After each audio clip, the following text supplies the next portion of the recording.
I'm John Bowden. I'm very excited about presenting this book and the author, Abel Fuentes, as a special guest. If you know a Supertramp fan, there you have it. This is the ultimate book going in every direction in Supertramp history, the songs, special stories, which most of you have never heard of. You can get this book on Amazon. Tramp's Footprints, The History of Supertramp. We talked to a guy who's been a Supertramp expert for a lot of years. This book was a lot of years coming, but man, I so enjoyed it. Abel Fuentes, our special guest on Rock History Music. This is a big book. This is a lot of work. I've talked to a lot of authors. How long did this take? It was a work of many years. Many have a website about Supertramp called The Logical Web. And when my friend Juan Lago and I founded this website in 2001, many years ago, we started accumulating tons of information and doing our own interviews. So I realized there was enough material there to write a book about the story of the band. And that's what I was doing for many years. What was the greatest revelation, like information that you got writing the book that you didn't know before? Probably many things, right? The revelation changes how I saw the band's history. It was probably the interviews where I was told that Roger wanted to change the band shortly after the release of Crime of the Century, which may seem like a pretty absurd idea. I knew that when Famous Last Word came out, Roger wanted to work only with Rick and with musicians other than Bob, John, and Doogie. But I couldn't imagine that he had already had that idea in mind since 1975, when the band had finally made it big. So Rick, even back in 75, wanted to expand a little bit and just work with different musicians. Yes.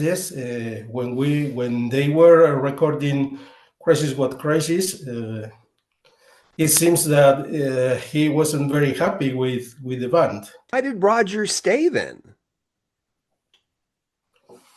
Well, I'm not sure. I think the others persuaded him to be in the band, and I think he also recapacitated and thought it was best to stay in the band. I learned a lot that I didn't know, and that Supertramp, one of my favorite bands, forever. And but it's strange. The first two albums, the self-titled album and Indelibly Stamped, it's amazing. In some ways, they sound like the same band, but in many, many, many ways, when Crime of the Century came out, they sounded like a different band. Yes, for sure. There were only 3 years from In the Lively Stem to Crime of the Century, but it was a completely different band. Doogie, Bob, and John joined at that time, and they provided a great balance to the band. And when they joined, the dynamics within the band changed radically. They began to contribute their own ideas. Some switch was activated, and everything started to working in the group.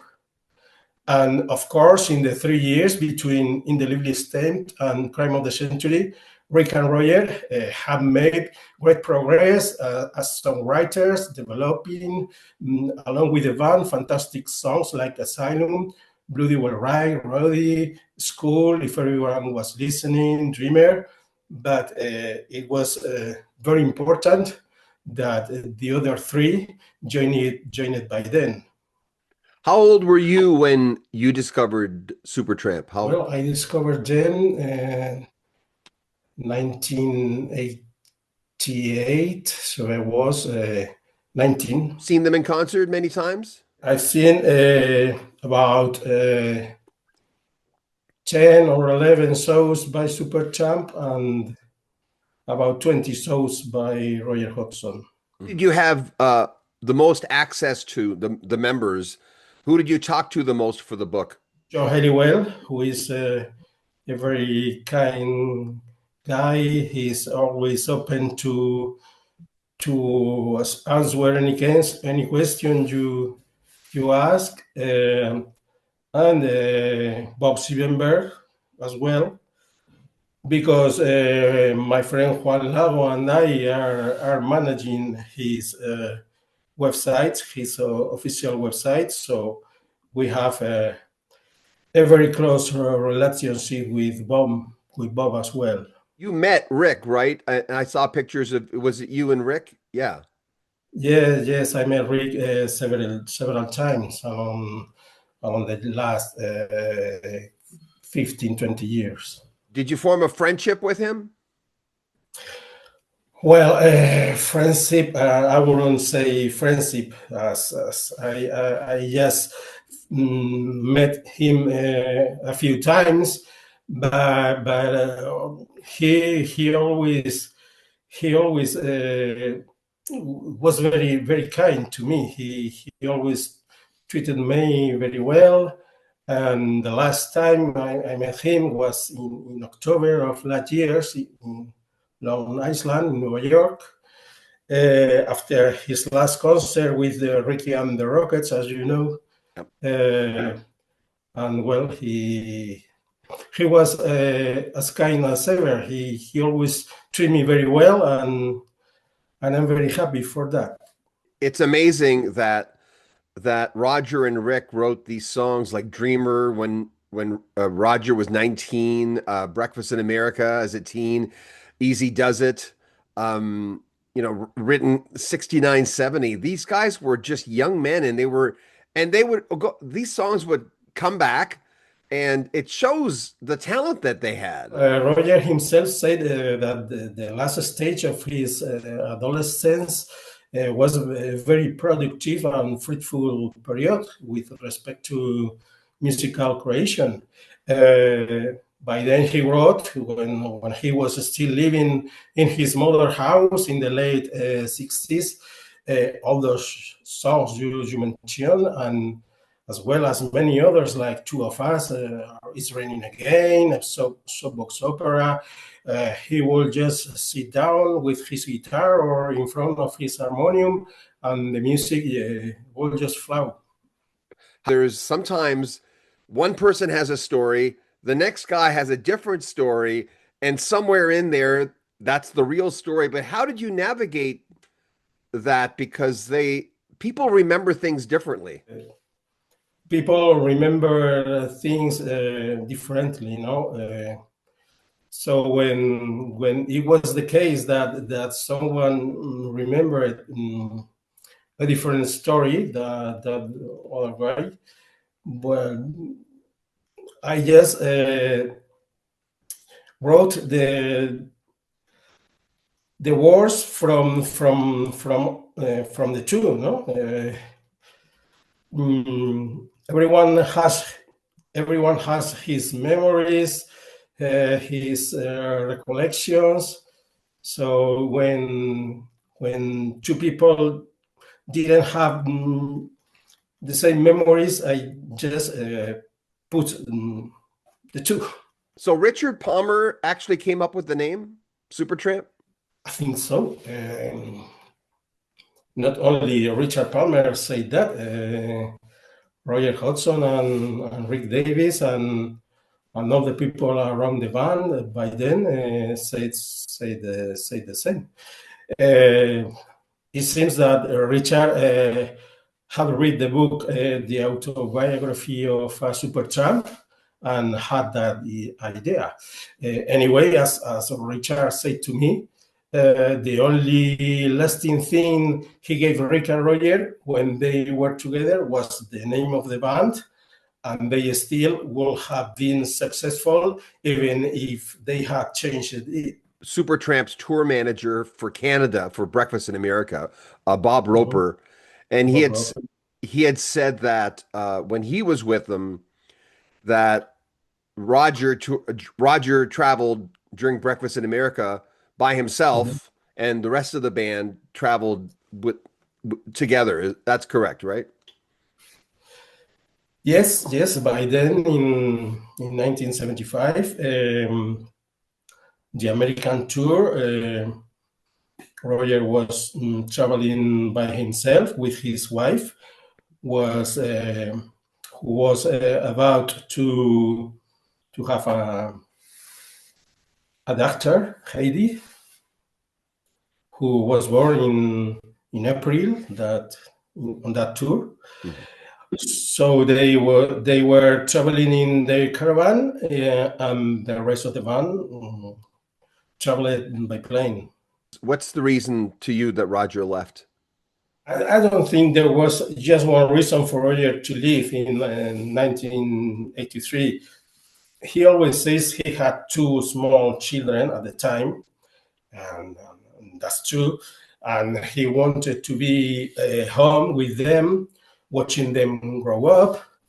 And that was probably one reason for sure. But there must have been another reasons equally important, or even more so. For instance, Roger had many songs written by, waiting to be released, and perhaps he thought that with Supertramp he could only release four or five songs per album. I mean, of course, there is also what we discussed before. Roger wanted to make some change in the band, and Rick wanted to continue with the same band. So the easiest thing for everyone was for Roger to leave. In the book that, Ken Scott looked at Roger and Rick like Paul McCartney and John Lennon, the fact that they somehow really worked together well. Not only did Kane say it in my book, but also in his own book. Yes, I think he said that in the way that in the way in which they also had very different personalities and voices. No, those different personalities made the music sound the way it did, and each of them composed songs that could be often performed if a song was the answer to the previous one. Uh, can also say that as it had happened with the Beatles, in the case of Supertramp, the sum was much greater than the individual parts.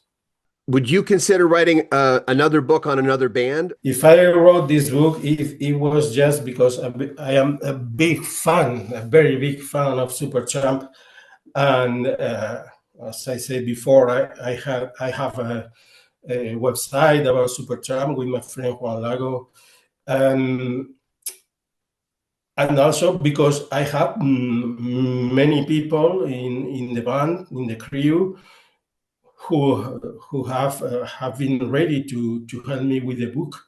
Else, probably I will have never write this book.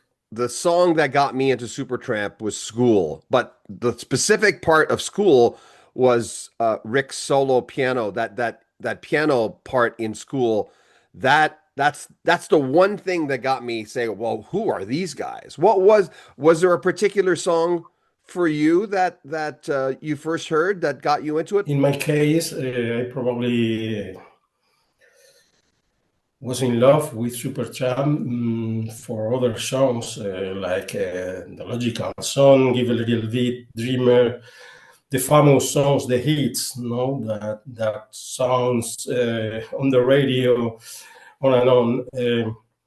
But about the school, I think it's a great song. It's a beautiful song, and I thought it was a piece by Roger, since he wrote the melody, the structure, and most of the lyrics. Uh, Rick added that massive piano solo, which really worked very well, as well as several lines of the lyrics like that, in which he sung, "Don't do this, don't do that." He also provided the harmonica intro, which was going to set the tone of the entire album. So yes, "School" is a great song. What do you think their best album is? It's a crime of the century. I Yeah, think it's the best album, not only artistically, but it has a very special thing that is the band have just met. Three members of the bands are new. They were knowing each of them. So for me, it's a very special album. the band really busy. Why did they go into crisis without a lot of new material? When they recorded Crazies, well, since the release of Prime in September 1974, the band had barely had time to write new songs, as they first toured the United Kingdom and immediately followed that with a tour of the United States and Canada. So for Crisis, they basically used all songs with the section of a few like Ain't Nobody Mad Be or Ain't Nobody Mad Me or As a Boss Opera, but almost the rest were all songs. Do you think give a little bit from even in the quietest moments? Do you think that that did Rick take that well? The fact that it was a Roger song. Give a Little Bit was obviously, yes, it was the best, the first hit at a world level, because Dreamer had been a hit at a national level.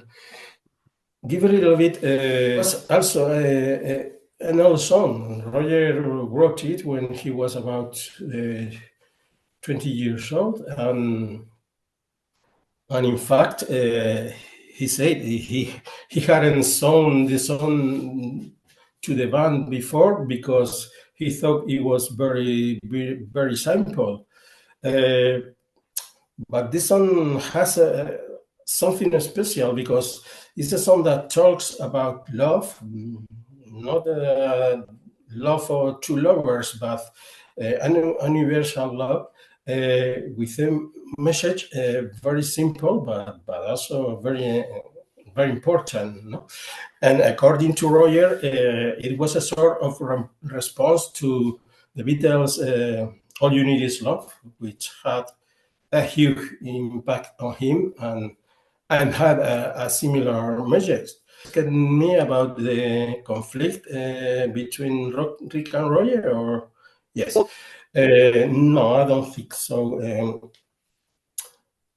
All the songs were credited to both of them, so they both will receive the same amount of money. I think that what contributed to the conflict between Rick and Roger was that by then Rick had just married Sue. He wanted to spend much of his time with her. So often he wasn't in the studio with the rest of the band. For me, Brother Were You Bound was my favorite record after Roger left. Yes, brother is also my favorite Supertramp album without Roger. But this is, in fact, when the band were recording Famous Last Words, as you know, it was a very complicated time because Roger wanted to leave and the others didn't know what to do.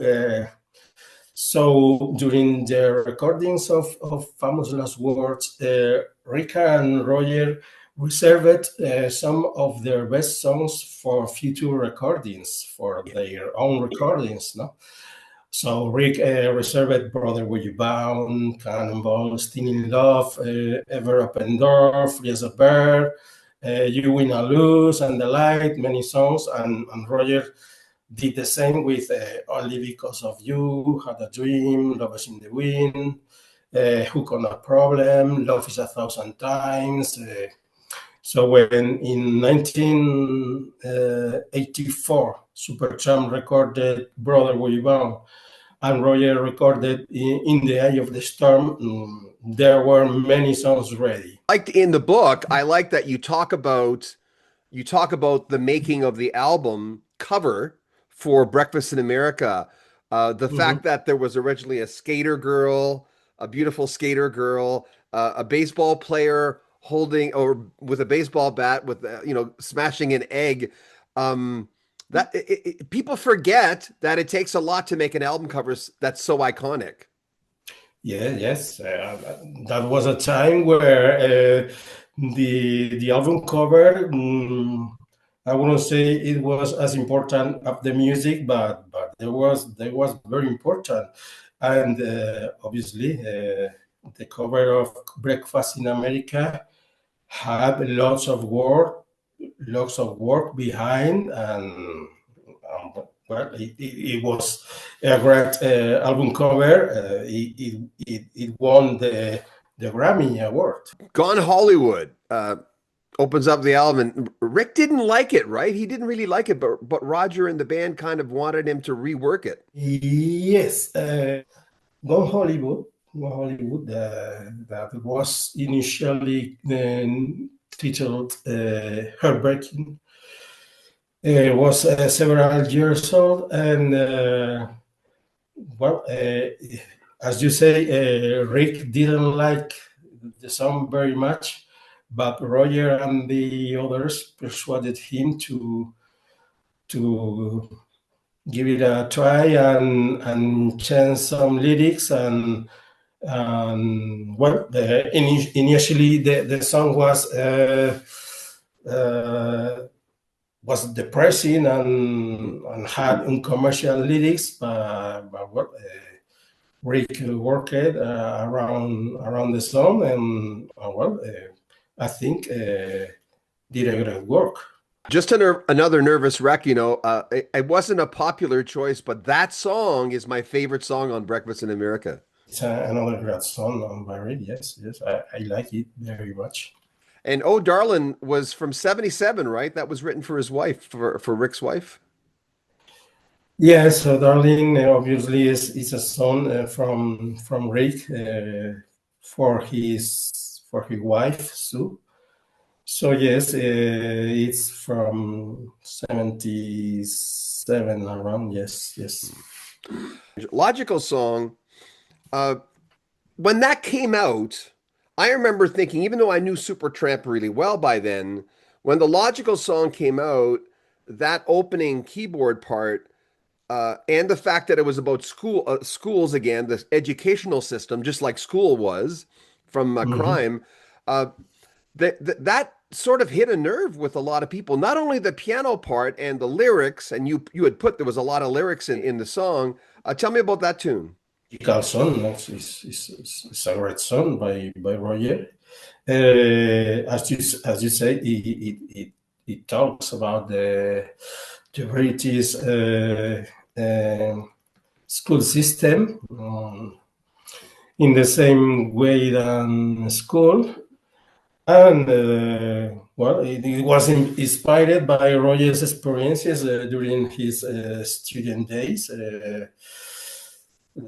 It was another invitation to reflect on the educational system and the meaning of life, like many other songs by Roger.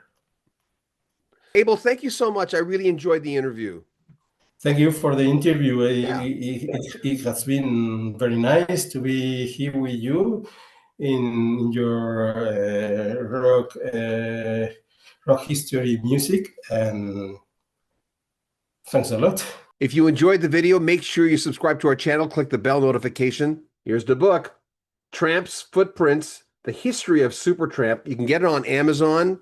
Thanks to Abel Fuentes for being our special guest. Remember, subscribe to our channel, click the bell notification, like our videos, comment on them. We read all the comments, and share them in the appropriate groups. We'd appreciate that. I'm John Bowden. This is Rocky Street Music. Take care.